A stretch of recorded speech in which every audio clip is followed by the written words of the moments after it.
أعوذ بالله من الشيطان الرجيم بسم الله الرحمن الرحيم ولا تجعلوا الله عرضة لأيمانكم أن تبروا وتتقوا وتصلحوا بين الناس والله سميع عليم. سورة بقرة 224 آیات. مونږ ویډیو دی باب کې اتلس احکام د کور د جوړښت لپاره ذکر کړي. د آیې نه اته مونږ تفصیلي ذکر کړي. نن نهم حکم دی، دا دی چې ډېر قسمونه مه خورئ، ځکه دې کې د الله د نوم بې حرمتي کېږي او بې ادبي پکې راځي. د ایمانکم، ایمان جمع د یمین دی، ښي لاس ته ویلی شي. او دلته مراد د ایمان نه قسمونه کول دي بغیر د ضرورت نه، که هغه په نیک کار کې وي او که په بد کار کې وي. نو په دې کې مقصد منع د ډېرو قسمونو کول نه چې د الله په نوم باندې په دې کې بې ادبي کېږي. د دې وجې نه ځان د سوګندونو نه وساتئ. نو فرمایي ولا تجعلوا الله، مگر ځای نومونه د الله عرضة لایمانکم، دال او فردا عرضة منع کوونکې د قسمونو ستاسو، ان تبروا وتتقوا، چې نیکي به نه کوم، تقوا به نه کوم، اصلاح به نه کوم په منځ د خلکو کې. یو سړي دا وایي چې ما قسم کړی دی چې زه به نیکی کار نه کوم، دا قسم به ماتوي. یو سړي دا وایي چې ما قسم کړی دی چې زه به تقوا نه کوم، دا قسم به ماتوي. یو سړي وایي چې ما قسم کړی دی چې د خلکو منځ کې به روغه نه کوم، دا قسم به ماتوي.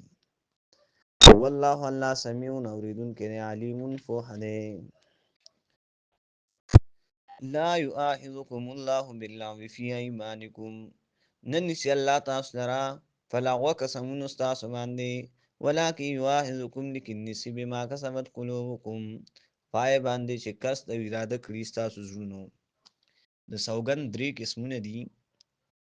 اول قسم چې دی ایت یمین لغوه وي. یمین لغوه هغه قسم ته ویلی شي چې په هیر سړي نه وشي یا په غلطۍ سره د سړي نه وشي، یعنې د خولې نه عادتاً الفاظ راوځي او په الله قسم وخوري، د زړه اراده یې نه وي، دې ته یمین لغوه وي. په دې باندې نیول نشته. او د لغوه نورې معنی هم په قرآن کریم کې دي په درې قسمه سره. لکه لغوه په دې آیات کې هم ذکر دی، قسم کولو ته ویلی شي چې بې ارادې د خولې نه وځي. دویم لغوه چې دی دا کانځلو ته هم ویلی کېږي، لکه سوره قصص آیات کریمه 55 او سوره فرقان آیات کریمه 72 کې. دریم لغوه چې دی دا بې فایدې خبرو کولو ته هم ویلی شي، لکه سوره مومنون آیات کریمه غالباً 4، دارنګې سوره طور آیات کریمه 23 کې دي. دویم قسم چې دی هغې ته یمین منقده وي. ها قسم کول دي د راتلونکې زمانې چې پلانې کار به کوم یا به نه کومه. نو که په دې قسم باندې د پورووالی وکړو نو بیا خو صحیح ده، لیکن که قسم یې مات کړو نو په ده باندې کفاره ده او ګناه پې لازم دی او کیدی شي چې په کفارې سره د ده نه ګناه معاف شي. او د دې تفصیل سوره مائده آیات کریمه 89 کې شته. دارنګې دریم قسم چې دی هغې ته یمین عموس وي، یعنې یو سړي قصدن قسم وخوړ، یو کار یې کړی دی او دی قسم وخوري چې ما دا کار نه دی کړی، یا یو سړي قصدن قسم وخوړ یو کار ته چې دا کار به نه کوم هغه کوي، نو دا لویه ګناه ده او سزا پې شته. او په کفاره کې اختلاف دی چې دې کفاره کېږي که نه، هغه د فقه کتابونو تفصیل سره ذکر کړي دي. نو فرمایي لا یؤاخذکم الله باللغو فی ایمانکم، نه نیسي الله پاک تاسو سره بې ارادې قسمونو ستاسو باندې. افضل التراجم کې لیکي یعنې په ایره باندې چې سړي نه قسم وخوري خبره تېره شوي، نو الله په هغې باندې انسان معاف کوي. یا یو سړي نه چا تپوس وکړو چې ستا دی ګړی که څه ټایم دی، هغه وایي چې 2 بجې دي. هلکه زما دی کې خو 3 دي، دی ورته چې قسم دی زما دی کې 2 بجې دي. نو بس دی خو خپل دی ګړی ته ګوري، دا خو د قصدن نه وي، دا خو د نه دی ګړی دوکه کړو، نو په دې باندې الله پاک نیول نه کوي. ولکن یؤاخذکم لیکن نیسي تاسو سره بما کسبت قلوبکم، پای چې قصد او اراده کړله ستاسو زړونو. ښه درته یو کار پتی تا دا کار کړی او ته قسم وخوري چې ما دا کار نه دی کړی، په دې به دې الله نیسي. والله الله غفور حلیم، بخونکی دی او صابره دی، حلیم خاوند د صبر دی. لسم حکم ذکر کوي په 226 آیات کې للذین یؤلون من نسائهم تربصوا 4 اشهر د فار دای کسانو چې قسم د جدایو کې خپل بیبیان ته انتظار وکړي 4 میاشتې. ربط د دې آیات ته مخکې سردا دی چې مخکې ذکر د عامو قسمونو سوګندونو شو، اوس د یو خاص قسمه قسم ذکر کوي چې هغې ته ایلا ویلی شي، او دا چې یو سړی خپلې ښځې ته وخوري. دا لفظ د یأتلي نه اخیستی شوی دی، لکه سوره نور کې راځي ولا یأتلي اولو الفضل منکم، قسم دې نه خوري تاسو نه خاوندان د فضل ستاسو نه.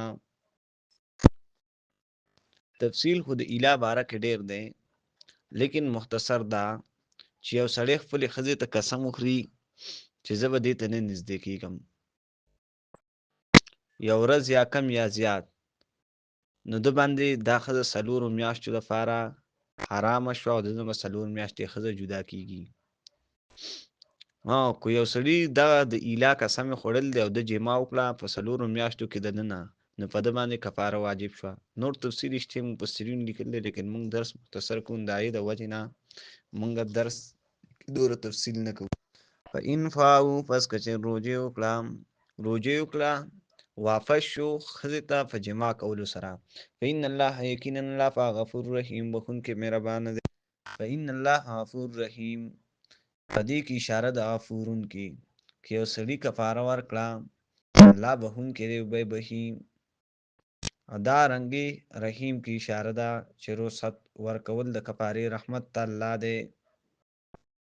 یو ځل بیا ولا تجعلوا الله مگر زینون د الله عرضة لایمانکم ډال او مانع د فار د سوګندونو خپلو، ان تبروا دا چې نیکي به نه کوئ، وتتقوا تقوا به نه کوئ، وتصلحوا بین الناس اصلاح کولو د خلکو په منځ کې، والله الله سمیع اورېدونکی علیم پوه دی. لا یؤاخذکم الله نه نیسي الله پاک تاسو باللغو فی ایمانکم په بې ارادې قسمونو ستاسو، ولکن یؤاخذکم بما کسبت قلوبکم لیکن نیسي تاسو په هغې قسمونو چې اراده وکړي ستاسو زړونه هغې ته. والله غفور حلیم یقینا الله پاک بخښونکی دی او نرمي کوونکی دی. لسم امر او حکم للذین کسان یؤلون چې قسم د جدایو کې من نسائهم خپلو بیبیانو ته تربصوا 4 اشهر هغې دپاره حکم دا دی چې انتظار د 4 میاشتو دی. فإن فاؤوا نو پس که چېرې دوی واپس وګرځي په جما کولو سره، فإن الله نو یقینا الله پاک غفور بخښنه کوونکی دی په کفارې سره، رحیم رحم کوونکی دی. سبحان الله وبحمده سبحان الله العظیم.